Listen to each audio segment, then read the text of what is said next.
భారతదేశం అంధకారంలో ఉందని ఒక చెప్పులు కుట్టుకునే ఆయనకి భారం కలిగింది.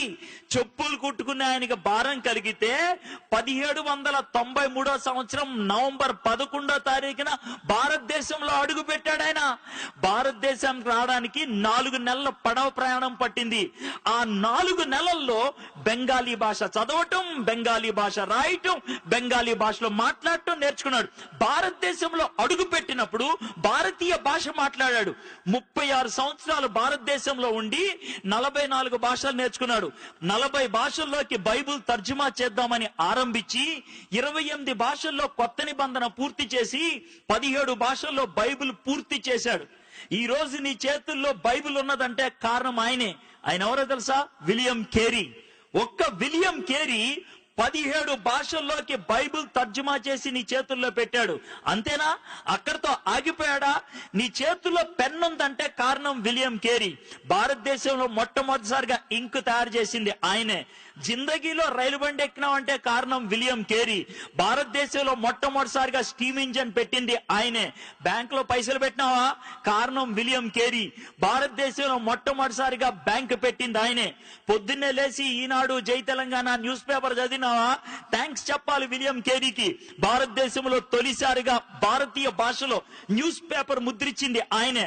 ఆడపిల్లలు కాలేజీకి పోతున్నారా? థ్యాంక్స్ చెప్పాల్సింది విలియం కేరీకి. భారతదేశంలో ఆడవాళ్ళ కోసం మొదటిసారిగా కాలేజీ పెట్టింది ఆయనే. మీ తాతయ్య చచ్చిపోయిన తర్వాత కూడా అమ్మమ్మ బతికుందా? థ్యాంక్స్ చెప్పాలి విలియం కేరీకి. సతీ అనే దాన్ని అంతమొందిచ్చింది ఆయనే. ఒక్కడు చేసింది ఇదంతా. ఆయన ఈ లోకానికి వచ్చి చేసినప్పుడు ఆయనకి పెద్ద వెల్కమ్ పార్టీ ఇచ్చారనుకున్నారా? లేదు. ఆయన జీవితంలో జరిగిన ఒక్క సన్నివేశం చెప్తే ఆయన ఎంత సాక్రిఫైస్ చేశారో అర్థమవుతుంది. కలకత్తాలో ఆయనకు ఒక చిన్న ప్రింటింగ్ ప్రెస్ ఉండేది. 236 పేజీలు బెంగాలీ డిక్షనరీని ఆ రోజే ముద్రించి కట్లగా నిలబెట్టి మిగిలిన పేజీలు ముద్రిద్దాం అనుకునే లోపల ఇంటి దగ్గర నుంచి ఒక పనోడు పరిగెట్టుకుంటా వచ్చాడు. వచ్చి, సార్ మీ భార్యకి పిచ్చి ఎక్కిందంట. ఎందుకు ఎక్కిందో తెలుసా భార్యకి పిచ్చి? వాళ్ళ కొడుకు చచ్చిపోయాడు. కొడుకు చచ్చిపోయినప్పుడు పాతి పెట్టడానికి ఎవరు రాకపోతే విలియం కేరీ ఒక్కడే శవాన్ని తీసుకెళ్లి పాతి పెట్టొచ్చాడు. ఆ యొక్క ఎమోషన్ లో భార్య పిచ్చెక్కి రాయితో తల కొట్టుకొని రక్తం కారుతుందంటే విలియం కేరీ భార్యను ఓదార్చుతామని వెళ్తూ ఉంటే వెనక నుంచి ఇంకోటి పరిగెట్టుకుంటూ వచ్చి, సార్ ఇప్పుడే మీ ప్రెస్ తగలడిపోయింది అని అన్నాడు. వెనక్కెళ్లాలో ముందుకెళ్లాలో తెలియకుండా సతమతమయ్యాడు విలియం కేరీ. అలా పెనుగులాడి అద్భుతంగా పరిచర్య చేశాడు. ఆ విధంగా పెనుగులాడే వాళ్ళు ఉండి పరిచర్య చేశారు కాబట్టి ఈ దినాన్న కుర్చీల మీద కూర్చొని లైటుల కింద ఈ విధంగా వాక్యాన్ని వినడానికి అవకాశం దొరికింది. అది ఉచితంగా రాలా.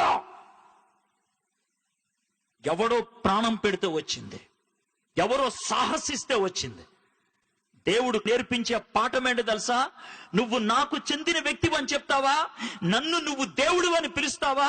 యేసే అంటున్న మాట ఇది.